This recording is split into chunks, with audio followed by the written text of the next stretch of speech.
చూస్తున్నారా అసలు ఏం మిస్ అవుతున్నామో. హైదరాబాద్ లో గచ్చిబౌలిలో వచ్చేసి అనిరుద్ గారు ఒక కాన్సర్ట్ అయితే పెట్టారు, ఎస్పెషల్లీ మన తెలుగు వాళ్ళ కోసం. ఈ కాన్సర్ట్ లో అనిరుద్ వచ్చేసి తెలుగు సాంగ్స్ కి, తమిళ సాంగ్స్ కి అండ్ తను కొరియోగ్రాఫ్, తను మ్యూజిక్ చేసిన ప్రతి ఒక్క ఆల్బమ్ కి అక్కడ స్టేజ్ మీద ఒక 3 hours అయితే పాటలు పాడడం అయితే జరిగింది. ఇప్పుడు అర్థమవుతుందా దేవర మూవీ టీమ్ కి, ఎన్టీఆర్ టీమ్ కి ఏం మిస్ అవుతున్నాం అనేది. అక్కడ ఈ కాన్సర్ట్ పెట్టిన దగ్గర మన హైదరాబాద్ లో ఆ గ్రౌండ్ ఉంటది, ఎక్కడైతే తన స్టేజ్ మీద పాడతాడో పాటలు, తన చుట్టూ నిల్చున్న వాళ్ళకి టికెట్ రేట్ ఎంతో తెలుసా? 15,000.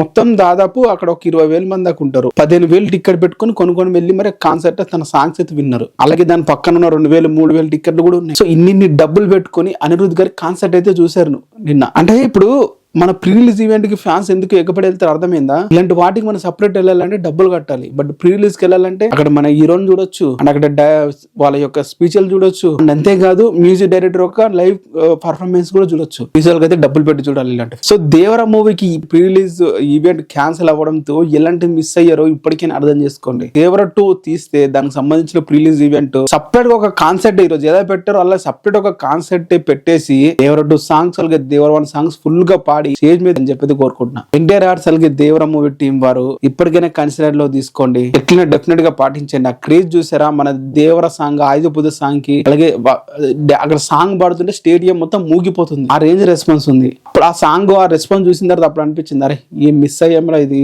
లైవ్ లో మనం కూడా చూస్తుండే కదా, ఒకవేళ దేవర ప్రీ రిలీజ్ ఈవెంట్ అయ్యింటే అని చెప్పి అనుకున్నా. మీరు అలాగే అనుకున్నారా? కింద కామెంట్ చేయండి. దేవర 2 కి సరే ప్రీ రిలీజ్ ఈవెంట్ చేయాలని చెప్పి గట్టిగా కోరుకుందాం.